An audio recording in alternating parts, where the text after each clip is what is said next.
Bengaluru has set a new record for itself.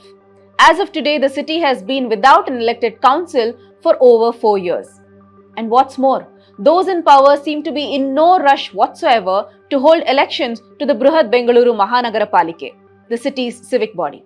In the meantime, the city has witnessed a drinking water crisis, floods during rains, rising problem of illegal buildings and encroachments, a mounting challenge of urban waste, crumbling civic infrastructure, among a litany of other problems. Would an elected body of representatives have helped the city tackle these issues better? Why have successive governments dragged their feet over civic elections? What are the financial risks associated with not holding polls to urban local bodies? Namaskara. Welcome to Decode Karnataka. I'm Nalmen Nachiyar. It was in September 2020 that the previous BBMP council completed its term. While the shadow of a raging COVID-19 pandemic caused the initial delay, political inaction has only prolonged the wait. The past 4 years also marked significant changes in the city's governance structure. First, the enactment of the Brihat Bengaluru Mahanagara Palike Act 2020 by the then BJP government, which increased the number of wards from 198 to 243. This was followed by intense political drama over the ward delimitation exercise and the fixing of the reservation list. Then, after its thumping victory in the 2023 Assembly elections, the Congress government, under immense pressure to hold the overdue BBMP elections, reduced the number of wards to 225 and introduced the Greater Bengaluru Governance Bill.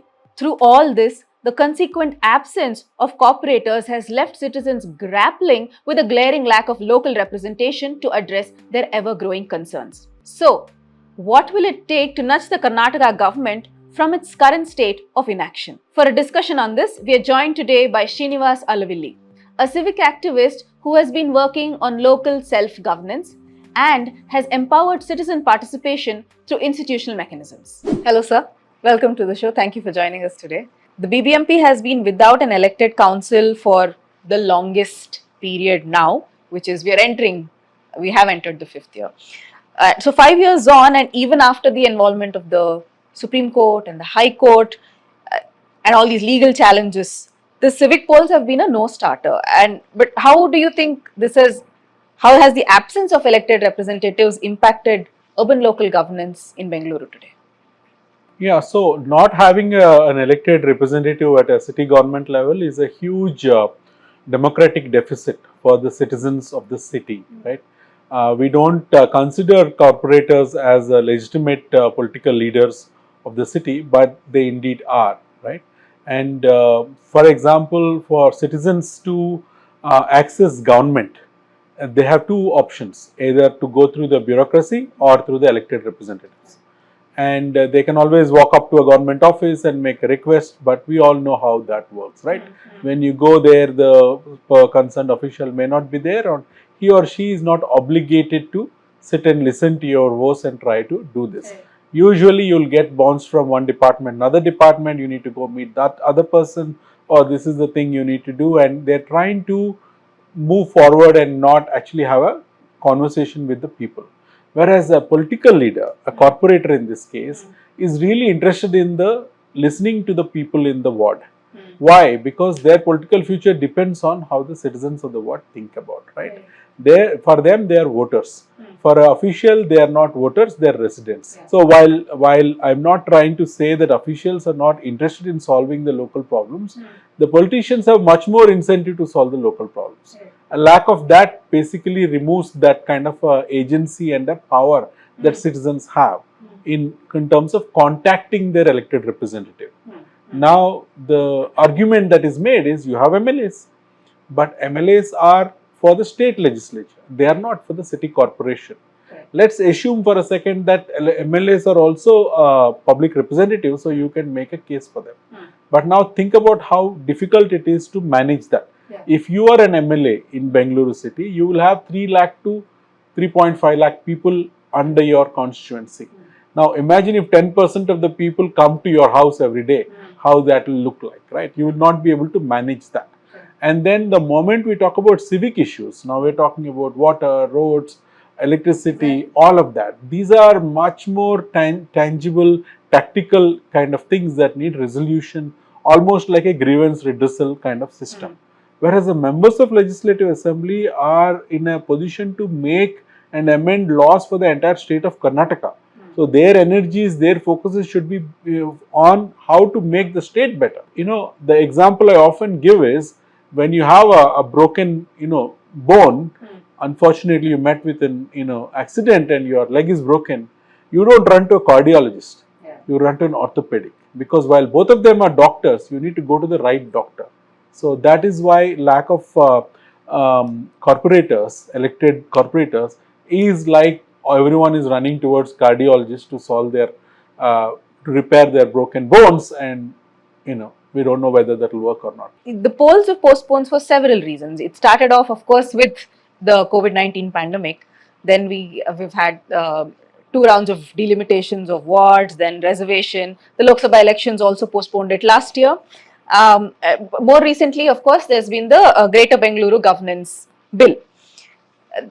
The civic activists have called out this delay as undemocratic, unconstitutional, and that there's an absolute disregard for decentralization of power, where bureaucrats are running the show with sort of tacit approval from legislators.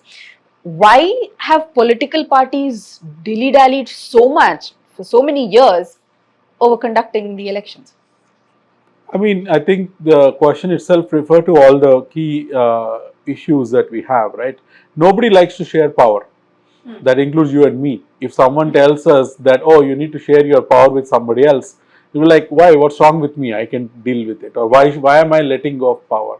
So the entire issue of urban governance in India is suffering because of this, right? Those that have power to empower you will fear that if they empower you, then they won't have much to do. So therefore they won't. It is like cutting the branch you are sitting on, right? But in terms of decentralization, it is a historic problem that we have across India. This is nothing specific to Karnataka and Bengaluru, but it's a disease spread over all India. As per some reports from the CAG, the highest body in India, nearly 60% of the urban self-governments do not have an elected council. So now can you imagine 60% of states in India not having an elected state government? Basically that's what we call president's rule or governor's rule, right? There will be a huge uproar. Why is the election not being conducted? Later this month or next month there's going to be elections in Delhi for the state assembly. Now the central government could have decided to not conduct those elections because they fear that they may not win. But can you even imagine a scenario like that? No matter what they think about the election will be held. That is the guarantee of the Constitution of India. The same thing doesn't exist for the city elections. The Constitution did not have the urban local bodies when it first got made. So after 40 years in 92, after 40 years after the Constitution, 42 years after the Constitution came into effect, the 74th Amendment has passed. And that legitimized what we call as the city governments. But that Constitution, while it is phenomenal and brilliant at that point of time, after this many years now, 30 years now, is now seen as a big failure. Unfortunately, it didn't deliver what it was supposed to deliver. And people blame, the legal experts blame the weak language in it. For example, you may conduct elections instead of you must, and things like that. And the fact that elections must be conducted by State Election Commission, but what delimitation is with the state government. Now, how can Election Commission conduct elections when whoever is supposed to delimit are not delimiting? So the delimitation power should have been with the State Election Commission, and the State Election Commission itself reports to state government, so which is not interested in sharing power. But my personal opinion is that the urban elections, the third tier elections, whether it is rural or urban, they should also be conducted by the Election Commission of India. The State Election Commission should be part of the Central Election Commission. Other than Kerala, no other state in India has conducted elections to the cities on a regular 5-year basis. It is really a sad state of affairs because everybody talks about cities. Cities are economic engines, cities are the future of India, cities are where everybody is moving, and when COVID happens, everybody is walking back from cities. All of that is happening. So what do governments want? Whether it's union government or state government, they want the taxes from the city. They want the income tax, they want the GST, they want the commercial corporate tax, but in return, they are not willing to share power with them. Whether it is the union government or the state government, they are trying to run their own show in the cities, and whether from Delhi or from the state capital. This is a big problem, it has been. It's interesting you say that, because not just BBMP election, not just Bengaluru, the Taluk Panchayat, Zilla Panchayat polls have also been deferred. So it is a constitutional obligation, but at this point, beyond that, there's also a financial implication, because a city needs to be run and you need funds, and there are central grants that are allocated to the state for this purpose, isn't it? Like the 15th Finance Commission has allocated grants. Now, how does it impact that? Like, can you bring in that? Well, the two things here. Yes, if you don't conduct elections by March of 2025, Karnataka stands to lose 25, 26. 25 in a couple of months. This is what the State Election Commission has filed in the court. Now, State Election Commission is telling court that if state government doesn't conduct elections, Karnataka stands to lose 2,000 crores or whatever that number is. Right? Meaning, State Election Commission is also desperate to convince the state government to hold elections, and they're using you lose money as a threat or as a way of communicating that. So that's how bad things are. But then that money is a very small amount of money. For the city like Bengaluru, with an annual budget of 10,000 crores only for the BBMP. Now, if you add BESCOM, BWSSB, all of that, that quickly rises up to 20,000 crores, 30,000 crores of fund budget for the city itself. Now, this budget allocation has nothing to do, absolutely nothing to do whether elections are held or not. So, all these 5 years you mentioned, BBMP did not have a mayor or a council and all of that. Budget kept getting assigned. BBMP kept spending. That if you do back of the envelope calculations, 50,000 crores of rupees has been spent without any public oversight, and particularly the insecurity of the political leaders. In this case, the MLAs, for example, of sharing the power with the municipal corporators. This comes as a thing. No matter what they disagree on, the MLAs in Bengaluru across party lines agree on one thing, which is to not hold elections. This has been reported widely. If you talk to MLAs also, they will say the same thing. So when I try to understand why this is, I got some really interesting insight from ex-mayors and ex-corporators and all of that.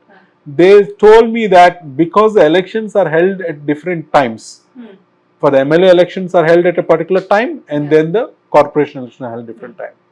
If you take a typical MLA in Bengaluru, there will be like 7 to 8 wards. That means to win the constituency, you have to win those wards. So you need leaders in each of those wards. Now, if in each of those wards there are party leaders trying to become the corporator or councillor. So now if you pick one, the others that were expecting to become the corporator will shift to another party, take their voters with them, or work against the MLA candidate. So this kind of thinking I didn't know until recently, and what that made me think, there is a huge national level debate going on, one nation, one election.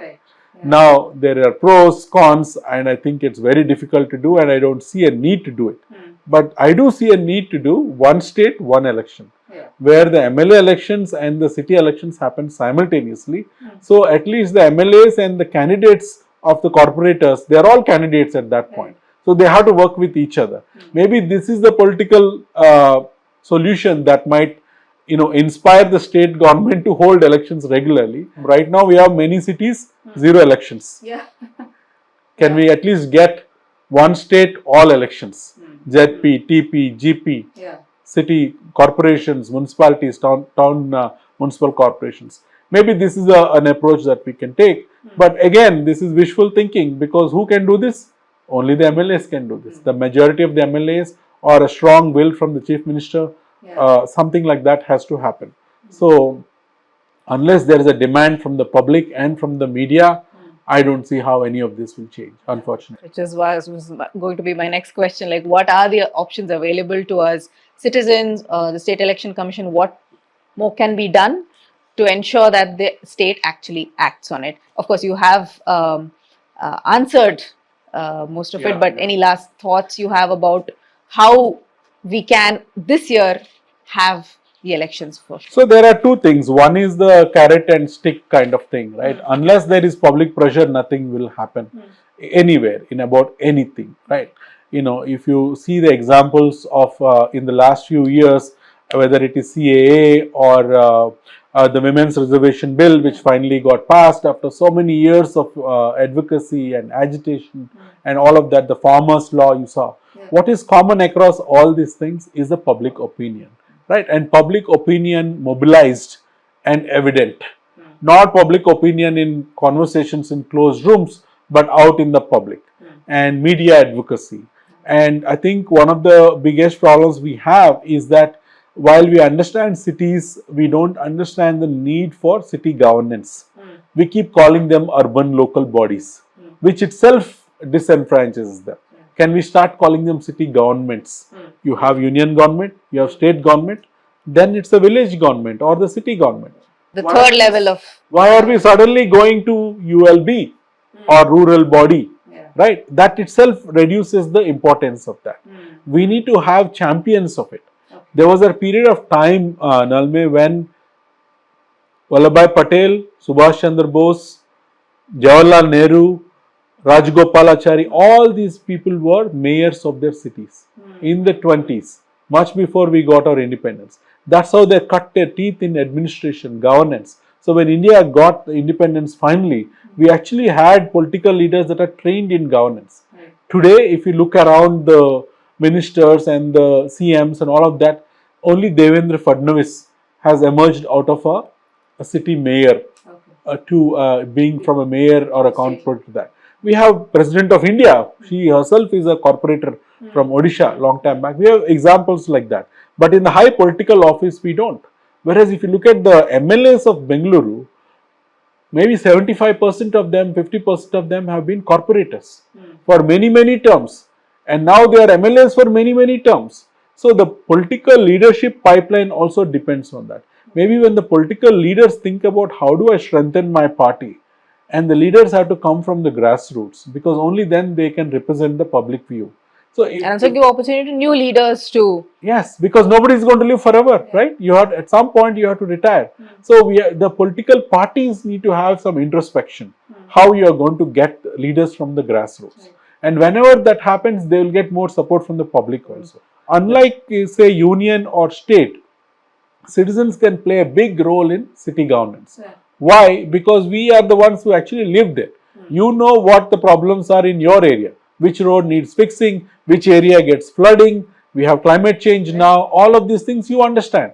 Whereas you and I cannot comment on what should happen between Russia and Ukraine. What should be the India's policy, whether we do this or buy, fuel from Russia while balancing a fine line between them. That is for certain people, experts maybe, and maybe enlightened citizens too. But when it comes to civic issues, every person can contribute to that. And that is why we need institutional forums like ward committees and area sabhas and so on, which we had. Ironically, Bangalore is one of the few cities, and I'm very, emotional about it because I worked on it for so many years. We've lost it. I was told that in the last 4 years, we had 7,000 plus ward committee meetings. Maybe people who understand the loss of, services, loss of quality of life due to lack of elections, if they come together and become a coalition with ex-corporators, ex-mayors. One good thing about having a one-year mayor in Bengaluru is that we have so many ex-mayors. We have so many of them. So can all the ex-mayors across parties come together with citizens and raise this demand in the public forum? And I think that will strengthen the case of the elections even in the courts. Right now, the legal situation is so bad that the High Court of Karnataka and Supreme Court of Karnataka are giving contradictory orders. Political parties will keep on finding whoever is in government whether it is this party or that party, they will find an excuse to not hold elections. Right. So the only way to counter that is to, regardless of all parties, public have to convey to them that, look, you guys can settle your scores later, but hold the elections first, because we are missing our amenities, we are missing our services, and we want to be part of governance. So these are the things that the intellectuals, public intellectuals and media need to raise, and these should become hot topics of debate in the state assembly. And if the MLAs are blocking the elections, they are also not talking about it in the state assembly. So this is the complexity of it, but I think only people power can make a difference. The Supreme Court has described such inordinate delays in holding polls to local bodies as bordering on a breakdown of the rule of law, further reinforcing the need for BBMP elections. Will 2025 be the year when Bengaluru finally gets its local leaders? We will know in time. I'll see you in the next episode of Decode Karnataka. Until then, follow The Hindu for more such stories and videos.